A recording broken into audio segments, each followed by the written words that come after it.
Hello दोस्तों, मैं आशुतोष सिंह, समीक्षा अधिकारी, जॉब मंत्रा के इस यूट्यूब चैनल पर आप सभी का स्वागत करता हूं और आशा करता हूं कि आप सभी लोग अच्छे होंगे और अपनी तैयारी अच्छे से कर रहे होंगे।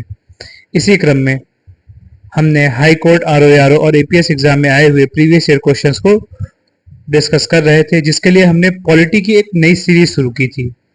तो आज इसी सीरीज का पार्ट 3 लेकर आए हैं, जहां पर हम 10 क्वेश्चन को डिटेल में डिस्कस करेंगे।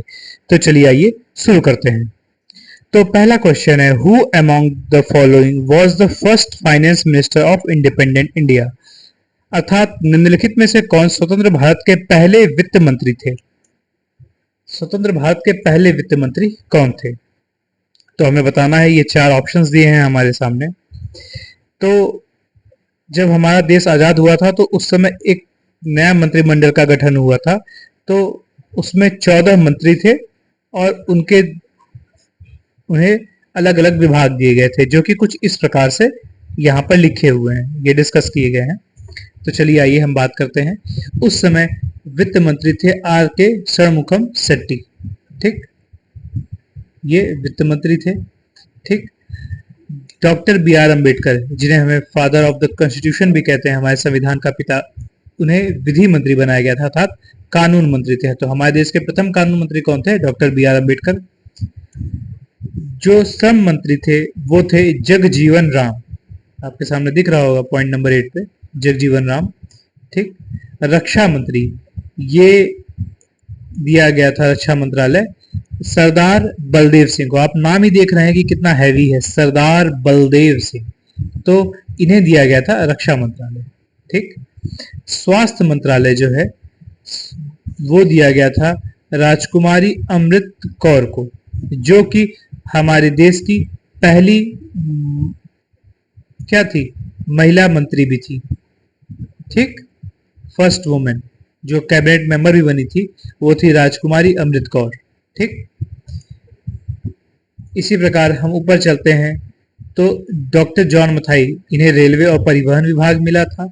मौलाना अबुल कलाम आजाद, इन्हें तो आपने पढ़ के रखा होगा, हमारे पहले शिक्षा मंत्री थे मौलाना अबुल कलाम आजाद। डॉक्टर राजेंद्र प्रसाद, इनके पास विभाग था खाद्य एवं कृषि। ठीक, ये बहुत ही इंपॉर्टेंट है कि हमारे जो पहले प्रेसिडेंट थे उनके पास जो विभाग दिया गया था उन्हें वो दिया गया था खाद्य एवं कृषि। सरदार वल्लभ भाई पटेल, चूंकि देशी रियासतों के मिलन में, देशी रियासतों को भारत के यूनियन में मिलाने के लिए सरदार वल्लभ भाई पटेल का बहुत ही महत्वपूर्ण योगदान था, जिस कारण से उन्हें गृह मंत्रालय दिया गया और राज्यों से संबंधित मामले भी दिए गए और सूचना एवं प्रसारण विभाग दिया गया। ठीक, फिर जवाहरलाल नेहरू, जो कि हमारे देश के पहले प्रधानमंत्री थे। ठीक, साथ में इन्होंने अपने पास विदेशी मामले रखे और वैज्ञानिक शोध, इनका इंटरेस्ट था इस फील्ड में, तो विदेशी मामले और वैज्ञानिक शोध दोनों जवाहरलाल नेहरू ने अपने पास रखे। ठीक है, तो इस प्रकार से ये जो ऊपर के 10 ये काफी इंपॉर्टेंट है। बाकी ये 4 भी हैं बट कभी एग्जाम्स में आए नहीं, लेकिन आप पढ़ लीजिएगा। ठीक है, तो चलिए हमारे इस क्वेश्चन में ये पूछा गया था कि हमारे पहले वित्त मंत्री कौन थे। ठीक, तो हमारे पहले वित्त मंत्री थे आर के षणमुखम शेट्टी। तो the right answer will B D. ठीक, तो चलिए आइए अब हम नेक्स्ट क्वेश्चन पे चलते हैं। हमारा नेक्स्ट क्वेश्चन है, who was the first chairman of the Rajya Sabha? ठीक, अर्थात राज्यसभा के प्रथम अध्यक्ष कौन थे? तो अगर लोकसभा के प्रथम अध्यक्ष पूछा जाता है तो लोग तुरंत बता देंगे, कह देंगे जीवी मावलंकर थे। जीवी मावलंकर, ये तो ज्यादातर लोग को पता ही होगा, एकदम जुबान पे रटा होगा कि लोकसभा का जब भी पूछा गया है जीवी मावलंकर, ये बहुत बार पूछा गया है। लेकिन राज्यसभा का पूछ देगा तो लोग अपना आप खो बैठेंगे, कहेंगे ये कहां से आ गया, ये तो हमने पढ़ा ही नहीं। तो देखिए ऐसा है कि हमारे देश के संविधान में यह प्रावधान किया गया है कि जो भी वाइस प्रेसिडेंट बनेगा, ठीक है, जो भी वाइस प्रेसिडेंट बनेगा वो ऑटोमेटिकली राज्यसभा का चेयरमैन बन जाएगा, जिसे कहते हैं the x official chairman of Rajya Sabha. ठीक, तो हमारे देश में वाइस प्रेसिडेंट का चुनाव होता है। ठीक, केवल वाइस प्रेसिडेंट का, और जो वाइस प्रेसिडेंट बनता है वो अपने आप बन जाता है राज्यसभा का चेयरमैन। ठीक है, तो अब बात आपको समझ में आ गई। तो अगर पहला राज्यसभा का चेयरमैन पूछा है तो मतलब पहला वाइस प्रेसिडेंट पूछा है। तो हमारे देश के पहले वाइस प्रेसिडेंट कौन थे? वो थे डॉक्टर एस राधा कृष्णन। ये हमारे देश के पहले उपराष्ट्रपति थे, जिस कारण से यह राज्यसभा के पहले अध्यक्ष भी बने। तो चलिए नेक्स्ट क्वेश्चन पे चलते हैं। अब हम नेक्स्ट क्वेश्चन है कि provisions related to the election of members of Rajya Sabha are taken from the constitution of which country?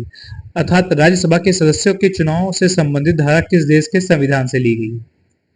तो हमारा देश अलग अलग देशों के संविधान से बोरो किया गया है। ठीक है, हमने अलग अलग पार्ट अलग अलग देशों के संविधान से लिया है। जैसा कि हम देख सकते हैं, मैंने यहाँ पे इसीलिए लगाया है क्लिप। ब्रिटेन के संविधान से हमने बहुत सी चीज़ें ली हैं। ठीक है, ज़्यादातर संसद से संबंधित जो चीज़ें हैं, जैसे संसदीय सरकार, कानून का शासन, विधायी प्रक्रिया अर्थात कानून कैसे बनेगा, कैबिनेट प्रणाली, विशेषाधिकार रिट, संसदीय विशेषाधिकार, द्विसदन, ये सभी क्या है? संसद से संबंधित है या कानून बनाने से संबंधित है। तो ये सभी ब्रिटेन से लिया है। यहाँ पे एक एक्सेप्शन है, क्या? एकल नागरिकता। ठीक है, ये भी हमने ब्रिटेन से लिया है। ठीक है, तो इस तरह ब्रिटेन से हम याद रखेंगे। फिर दूसरे नंबर पे हमने सबसे अधिक लिया है संयुक्त राज्य अमेरिका से। तो संयुक्त राज्य अमेरिका से हमने लिया है देश की जो मौलिक अधिकार होते हैं, फंडामेंटल राइट्स, वो लिए हैं, संविधान की प्रस्तावना ली है, और न्यायपालिका से संबंधित भी कुछ प्रावधान लिए, जैसे न्यायपालिका की स्वतंत्रता, न्यायिक समीक्षा, उच्चतम न्यायालय और उच्च न्यायालय के न्यायाधीशों को हटाया जाना, और राष्ट्रपति पर महाभियोग, और राष्ट्रपति और उपराष्ट्रपति के कार्य। ठीक है, तो फंडामेंटल राइट्स कोई कहे तो यूएसए से हैं, प्रीएम्बल कहे यूएसए से हैं, कानून ये उच्चतम न्यायालय से संबंधित कोई भी चीज हो तो हमने यूएसए से ली है, और राष्ट्रपति पर महाभियोग और उपराष्ट्रपति और राष्ट्रपति के कार्य भी हमने यूएसए से लिए हैं। ठीक है दोस्तों, तो इसी प्रकार हमने अलग अलग देशों से चीजें ली। जैसे आयरलैंड से पूछा जाता है, बहुत ही इंपॉर्टेंट है, डीपीएसपी लिया है हमने, मतलब राज्य के नीति निदेशक सिद्धांत हमने आयरलैंड से लिया हुआ है। ठीक है, यहीं पर एक जो पॉइंट नंबर 3 आप देख रहे होंगे, राष्ट्रपति एवं राज्यसभा के लिए सदस्यों का नामांकन। ठीक, ये क्या है? राज्यसभा के लिए सदस्यों का नामांकन, राष्ट्रपति द्वारा राज्यसभा के सदस्यों के लिए नामांकन। ठीक है, ये राज्यसभा के सदस्यों को चुने जाने की बात नहीं कर रहा, उनके नामांकन की बात कर रहा है। किसके द्वारा? राष्ट्रपति के द्वारा। ठीक, तो ये रहा। अब हम अपने क्वेश्चन के थोड़ा एक्सप्लेनेशन पे आते हैं कि हमारा क्वेश्चन का सही आंसर क्या होगा। देखिए यहाँ पर लिखा है दक्षिण अफ्रीका अर्थात साउथ अफ्रीका, ठीक है, ने से प्रावधान लिया गया है कि राज्यसभा के सदस्यों का चुनाव। ठीक, और संविधान में संशोधन, ये बहुत इंपॉर्टेंट है। ये पूछा जाता है कि संविधान का संशोधन का प्रावधान कहाँ से लिया गया है, तो साउथ अफ्रीका से लिया गया है। और साथ में ये भी पूछा जाता है कि राज्यसभा के सदस्यों का चुनाव, ठीक, वो भी साउथ अफ्रीका से। जबकि अगर पूछ दिया जाए कि यहाँ पर आयरलैंड में से संबंधित राज्यसभा के लिए सदस्यों का नामांकन कहाँ से लिया गया है? आयरलैंड से लिया गया है। ठीक है, तो आप इस बात को ध्यान रखेंगे। तो अभी हमारे इस क्वेश्चन का जो आंसर होगा वो होगा साउथ अफ्रीका, क्योंकि ये पूछा गया है कि हमने चुनाव, राज्यसभा के सदस्यों के चुनाव की संबंधित धारा कहां से ली गई है? तो कहां से ली गई है? साउथ अफ्रीका से। तो the right answer will be B. ठीक है, नेक्स्ट क्वेश्चन पे चलते हैं। तो हमारा नेक्स्ट क्वेश्चन है कि what is the chronological order of the formation of the following states, अर्थात निम्नलिखित राज्यों के गठन का कालानुक्रम क्या है? तो आपको ये पता होना चाहिए ये राज्य कब किस किस समय गठित हुए। देखिए ऐसे तो इस समय हमारे देश में कुल 28 राज्य हैं और 8 केंद्र शासित प्रदेश हैं, लेकिन सभी के गठन के बारे में नहीं पूछा जाता है। कुल मिला के 8 या 9 राज्य हैं जिनके गठन के बारे में पूछा जाता है। तो आइए हम उन्हीं के बारे में केवल डिस्कस करेंगे जो पूछा जाता है, और केवल यही पूछे जाएंगे, बाकी कहीं कुछ पूछा नहीं जाएगा। तो सबसे पहले 1960 में गठन हुआ था 2 राज्यों का, एक था गुजरात, दूसरा था महाराष्ट्र। फिर 1963 में, ठीक है, नागालैंड, जो यहाँ पे देख रहे हैं ना, नागालैंड है, ठीक, नागालैंड का गठन हुआ था कब? 1963 में। ठीक, एकदम क्रोनोलॉजी में हम बढ़ेंगे आगे। फिर 1966 में, 1966, ठीक, 3 राज्यों का गठन हुआ था, हिमाचल प्रदेश, हरियाणा, ये रहा हरियाणा, और यहीं पर पंजाब और हरियाणा के बॉर्डर पर पड़ता है चंडीगढ़। ठीक, तो हिमाचल प्रदेश, हरियाणा और चंडीगढ़ इन 3 राज्यों का और एक केंद्र शासित प्रदेश है, 2 राज्यों के केंद्र शासित प्रदेश का गठन हुआ था 1966 में। फिर 1972 में इन 1972 3 राज्यों का गठन किया गया था। एक था ये मेघालय, मणिपुर और त्रिपुरा। इनका गठन किया गया था कब? 1972 में, 1972 में। ठीक है ना। इसके बाद किया गया था 1975 में सिक्किम का। ये पूछा जाता है, काफी ज्यादा इंपॉर्टेंट है। ठीक है, ये सिक्किम का गठन किया गया था 1975 में। ये रहा सिक्किम राज्य, जिस देख पा रहे होंगे आप लोग। ठीक, उसके बाद 1987, यही लास्ट है, 1987 में गठन किया गया था 3 राज्यों का। एक था गोवा, देख रहे हैं, दिस इज गोवा। एक गठन किया गया था, मैं अगर ऊपर से जा पाऊं, एक ये अरुणाचल प्रदेश और एक ये मेघालय। ठीक, तो 1987 में 3 राज्यों का गठन किया गया था, गोवा, फिर अरुणाचल प्रदेश और मेघालय। सो अब आपको पता चल गया होंगे। तो आइए अब हम यहाँ पे इस क्वेश्चन को देखते हैं। तो हरियाणा का गठन कब हुआ था?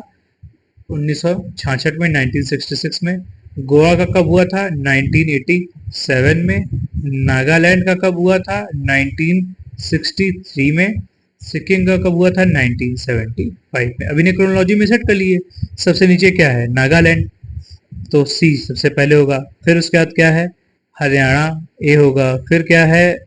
सिक्किम, उसके बाद लास्ट में गोवा। तो right answer will be B. ठीक, ये बहुत ही इंपॉर्टेंट क्वेश्चन है, कई बार पूछा जाता है। ठीक है, तो आपको ये याद होना चाहिए, बस इतना ही आपको याद रखना है, बाकी आपको कुछ नहीं याद रखना है।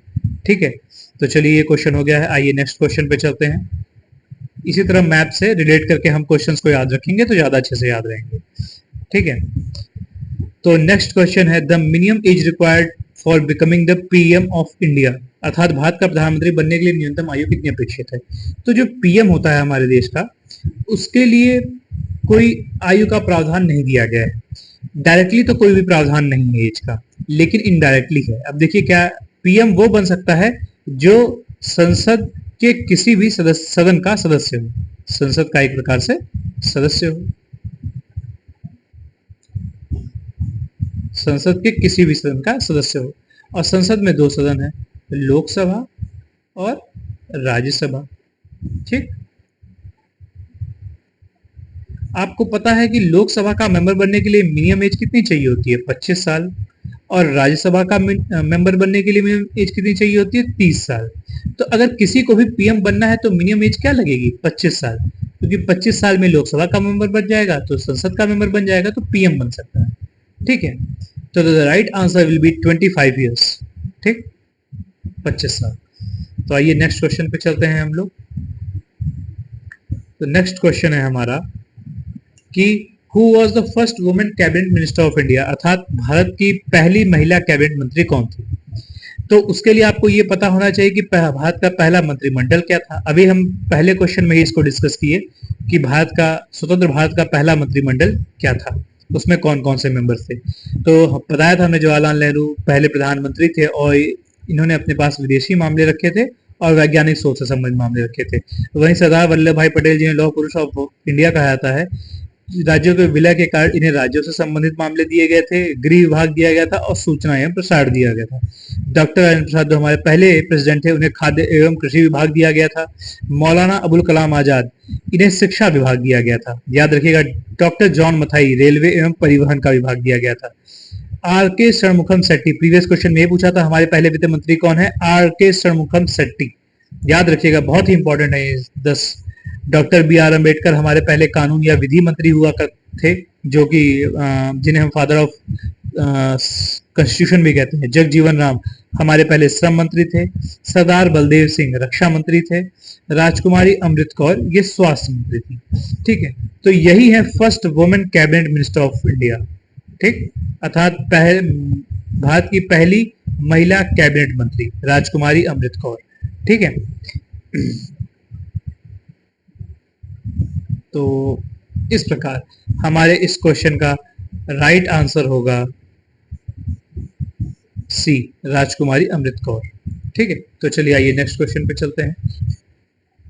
तो हमारा नेक्स्ट क्वेश्चन है कि president of India can make proclamation of national emergency under, अर्थात भारत का राष्ट्रपति राष्ट्रीय आपातकालीन स्थिति की घोषणा किसके तहत कर सकता है।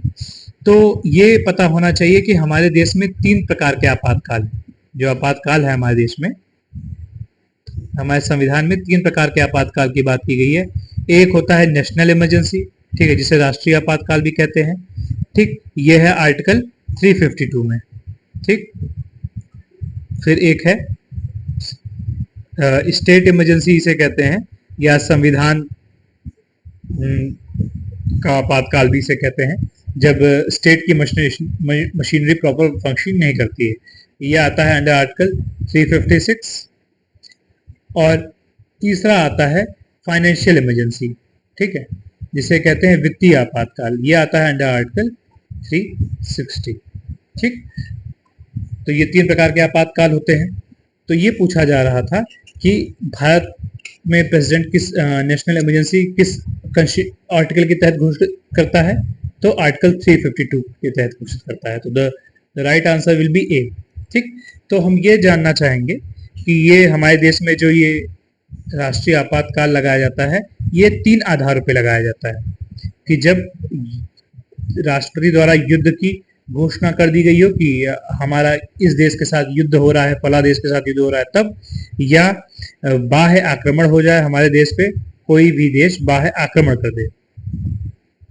ठीक, हमारे देश पे मतलब युद्ध ना हो, युद्ध होने से पहले कोई हम पे अचानक में आक्रमण कर दिया तो बाह्य आक्रमण हो। आंतरिक आक्रमण नहीं, बाह्य आक्रमण, कोई बाहरी देश करे। और तीसरा होता है सशस्त्र विद्रोह। ठीक है, अर्थात कोई हमारे देश में ही इंटरनली ही विरोध कर दे, विद्रोह कर दे, और वो भी बंदूक गोलियां लेके। ठीक है, सशस्त्र मतलब हथियार लेके। ठीक, हमारे देश में विद्रोह अलाउड है, मतलब आप विरोध कर सकते हैं किसी बात का, लेकिन हथियार लेकर नहीं। अगर आप हथियार लेके कर रहे हैं तो राष्ट्रपति के पास ये शक्ति है कि वो आर्टिकल 352 के तहत राष्ट्रीय आपातकालीन की घोषणा कर सकता है, जिसके तहत संपूर्ण भारत या इसके किसी हिस्से में राष्ट्रीय आपातकाल घोषित किया जा सकता है। ठीक है, तो चलिए हमारा ये क्वेश्चन भी डिस्कस हो गया। तो चलिए अब नेक्स्ट क्वेश्चन पे चलते हैं हम लोग। तो नेक्स्ट क्वेश्चन है हमारा कि which high court in the country does not have the jurisdiction over more than one state or union territory, अर्थात भारत के किस उच्च न्यायालय के पास एक राज्य या केंद्र शासित प्रदेश से अधिक न्यायाधिकार क्षेत्र नहीं। तो देखिए, अब हाई कोर्ट की बात हुई है और आप लोग इलाहाबाद हाई कोर्ट की तैयारी कर रहे हैं, जो कि एक बहुत ही प्रेस्टिजियस इंस्टीट्यूशन है हमारे इस स्टेट में। और जैसा कि आप लोग को पता होगा कि जो आर.डी. यादव हैं, वो हमारे इस हाई कोर्ट के बारे में बहुत ही अच्छी अच्छी बातें आप लोग को बताते हैं, जिससे आप लोगों में मोटिवेशन आता है पढ़ाई के लिए। ठीक है, तो उनको फॉलो करते रहिएगा। तो चलिए अब हम हाई कोर्ट के बारे में कुछ बातें जानते हैं, एक जनरल ओवरव्यू। आर्टिकल 214 में कहा गया है कि हर एक स्टेट के पास एक हाई कोर्ट होगा। ठीक, एक हाई कोर्ट बनाया जाएगा हर एक स्टेट में। ठीक है, पहली बात तो ये आर्टिकल 214 में कहा गया, मतलब संविधान में प्रावधान है कि हर एक स्टेट के पास एक अपना हाई कोर्ट होना चाहिए। लेकिन 7th कॉन्स्टिट्यूशनल अमेंडमेंट एक्ट 1956 के तहत कुछ एक्सेप्शंस लाए गए और इस बात को बदला गया कि नहीं, हाई कोर्ट होना चाहिए, लेकिन जरूरी नहीं कि हर एक स्टेट में एक हाई कोर्ट हो। ऐसा भी हो सकता है कि एक हाई कोर्ट 2 राज्यों पे हो या 2 से अधिक राज्यों के लिए कार्य कर रहा हो। ठीक है, तो ये बात लाई गई थी 7th कॉन्स्टिट्यूशनल अमेंडमेंट एक्ट 1956 के द्वारा। ठीक, फिर इस समय हम ये बताना चाहेंगे कि हमारे देश में कितने हाई कोर्ट रनिंग में हैं। आप लोग को पता है इस समय देश में 25 हाई कोर्ट हैं, 25 हाई कोर्ट्स। ठीक है, जिसमें से जो लेटेस्ट 3 हैं वो 2013 में बने थे। ठीक, वो है मणिपुर, मेघालय और त्रिपुरा। ठीक, मणिपुर, मेघालय और त्रिपुरा में, अर्थात जो भारत का नॉर्थ ईस्टर्न फ्रंट है वहां पे ये बने हैं और ये लेटेस्ट हैं। ये 3 लेटेस्ट हाई कोर्ट्स हैं हमारे देश में, जो 2013 में तैयार हुई थी, मणिपुर, मेघालय और त्रिपुरा में। इस समय भारत में 25 हाई कोर्ट्स हैं, ठीक।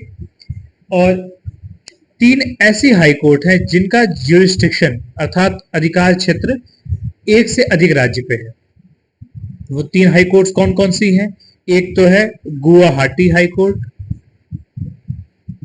ठीक। एक है बॉम्बे हाई कोर्ट, ठीक। मुंबई हाई कोर्ट नहीं होता, बॉम्बे हाई कोर्ट आज भी अपना नाम रखा है, बॉम्बे हाई कोर्ट। और फिर एक है कलकत्ता हाई कोर्ट, ठीक। तो अब आप लोग पूछेंगे किस किस क्षेत्र पे क्षेत्राधिकार है इनका। अब जैसे गुवाहाटी हाई कोर्ट है तो असम में है गुवाहाटी, तो गुवाहाटी हाई कोर्ट असम में तो है ही। ये आंध्र प्रदेश में भी इसका अधिकार क्षेत्र है, नागालैंड में है, और यहाँ पर नीचे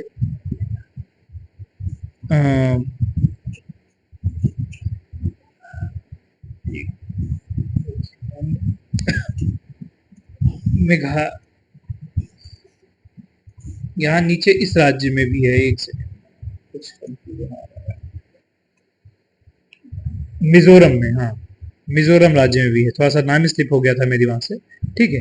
तो ये जो गुवाहाटी हाई कोर्ट है, ये इसका अधिकार क्षेत्र असम में तो है ही गुवाहाटी हाई कोर्ट का, आंध्र ये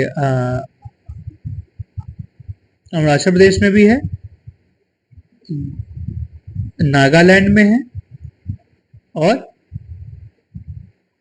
मिजोरम में है, ठीक है। फिर अब जैसे बॉम्बे हाई कोर्ट है, बॉम्बे हाई कोर्ट ये महाराष्ट्र में तो है ही वर्किंग, महाराष्ट्र में इसका अधिकार क्षेत्र है। साथ में गोवा में है, यहाँ पर दमन एंड दीव है, एक यूनियन टेरिटरी है गुजरात और महाराष्ट्र के बॉर्डर पे, वहां पर है इसका अधिकार क्षेत्र। और दादर नागर हवेली यहीं पे गुजरात के नीचे जो यूनियन टेरिटरी है वहां पर भी है। तो 4 क्षेत्रों पर। कहाँ पर? मुंबई हाई कोर्ट एक तो महाराष्ट्र में है ही, गोवा में है इसका अधिकार क्षेत्र, एक दमन एंड यहाँ पे दादर नागर हवेली है, और दमन एंड दीव ये यूनियन टेरिटरीज पे भी इनका क्या है, जो शिक्षा अधिकार क्षेत्र है। और फिर तीसरा है Calcutta high court. Calcutta high court, Calcutta मतलब वेस्ट बंगाल में तो इसका अधिकार क्षेत्र है। साथ में यहाँ पर हमारा अंडमान निकोबार द्वीप समूह है, यहाँ पर भी इसका अधिकार क्षेत्र है, ठीक है। तो आप मैप के थ्रू अपडेट कर पा रहे होंगे कि किसका अधिकार क्षेत्र कहाँ पर है। तो गुवाहाटी अधिकार हाई कोर्ट के पास एक से ज्यादा क्षेत्र पे एक से अधिक राज्यों पे अधिकार क्षेत्र है, बॉम्बे हाई कोर्ट के पास है, और कलकत्ता हाई कोर्ट के पास है। किसके पास नहीं? त्रिपुरा हाई कोर्ट के पास नहीं है। त्रिपुरा हाई कोर्ट एकदम लेटेस्ट बना है। तो the right answer will be C, ठीक है। तो चलिए दोस्तों, अब हम एक सेकेंड, तो आइए अब हम नेक्स्ट क्वेश्चन पे चलते हैं।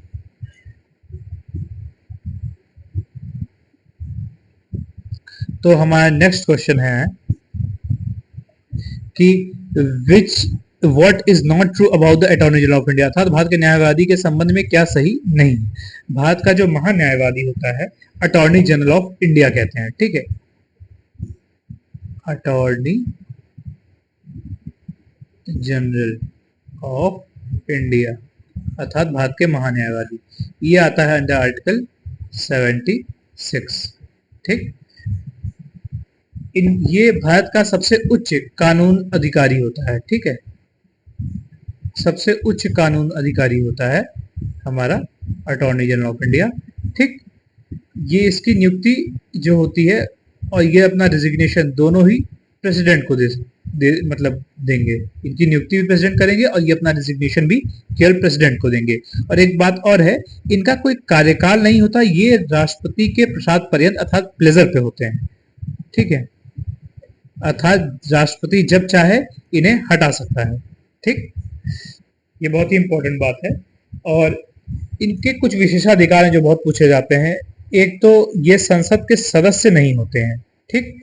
फिर भी इनके पास ये विशेषाधिकार है कि ये संसद के दोनों सदनों में भाग ले सकते हैं, उनकी कार्यवाही में वहां पर बोल सकते हैं, ठीक। लेकिन वहां पर वोट देने का जो अधिकार है वो इनके पास नहीं होता, क्योंकि ये मेंबर नहीं है। बस वहां पर भाग ले सकते हैं संसद के दोनों सदनों में, वहां बोल सकते हैं, अपनी बात कह सकते हैं, लेकिन वोट नहीं दे सकते किसी भी मुद्दे पे, ठीक है।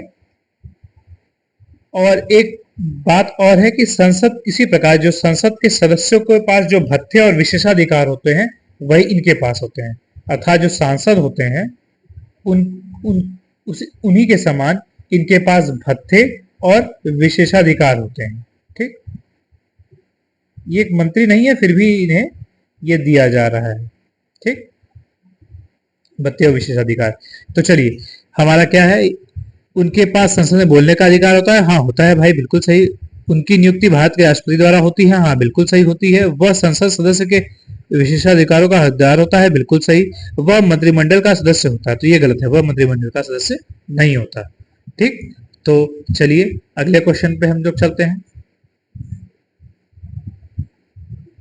हमारा लास्ट क्वेश्चन है आज के डिस्कशन का कि which one of the following is not one of the 6 fundamental rights provide by the constitution of India.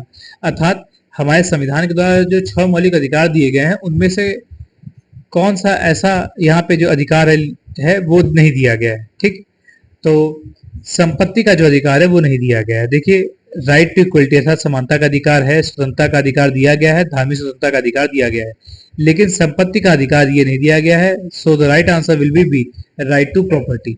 तो देखिए, मैं यहाँ पे इस स्लाइड को लगाया हुआ हूँ कि हमारे जो 6 फंडामेंटल राइट्स हैं वो क्या क्या हैं और किस आर्टिकल से किस आर्टिकल तक है। सबसे पहले है right to equality, article 14 to 18। फिर right to freedom, article 19 to 22। फिर है राइट अगेंस्ट एक्सप्लॉयटेशन, ठीक, आर्टिकल 23 से 24। Right to freedom of religion, article 25 से 28। फिर है cultural and educational rights, article 29 से 30। और राइट टू कॉन्स्टिट्यूशनल रेमेडीज, ये अकेला एक सिंगल आर्टिकल है, इसको मत आप गिनिएगा, अभी आपके सिलेबस से बाहर की चीज है, आर्टिकल 32। ठीक है, तो ये 6 फंडामेंटल राइट्स हैं जो हमें मिले। लेकिन जब शुरुआत हुआ था हमारे संविधान का, इनिशियली हमारे जो मूल संविधान है, मूल संविधान, ठीक है, उसमें 7 फंडामेंटल राइट्स थे, बाद में 6 हो गए। ठीक, तो एक फंडामेंटल राइट को माइनस कर दिया गया, हटा दिया गया। कैसे हटाया गया? 44वें संविधान संशोधन के द्वारा, 44th कॉन्स्टिट्यूशनल अमेंडमेंट एक्ट 1978 के द्वारा हटा दिया गया। तो ये था कि क्या हटाया गया, तो राइट टू प्रॉपर्टी, जिसे आप, ठीक, राइट टू जो प्रॉपर्टी होता है उसे हटा दिया गया। ठीक, तो इसे हटाया गया तो कहां ले गया गया भाई? इसको रखा गया आर्टिकल 300A में। ठीक, और इसे बनाया गया एक लीगल राइट, कि अब एक कानूनी अधिकार है, ये फंडामेंटल राइट नहीं रह गया, अब ये एक लीगल राइट बना दिया गया है अंडर आर्टिकल 300A। बहुत बार पूछा गया है।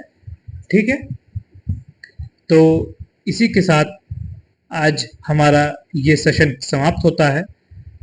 ठीक, आप सभी लोगों को ये सेशन कैसा लगा कमेंट्स बॉक्स में जरूर बताएं, और अपने फीडबैक देते रहें, जिससे हम धीरे धीरे इम्प्रूव करते रहें, और हम और हमारी टीम है वो लग के आप लोग की जरूर इसमें सहायता करेगी, ताकि आप लोग का जल्द ही हाई कोर्ट में समीक्षा अधिकारी, सहायक समीक्षा अधिकारी, कंप्यूटर असिस्टेंट या APS किसी भी पद पे आप लोग का चयन हो सके। तो चलिए, इसी के साथ धन्यवाद।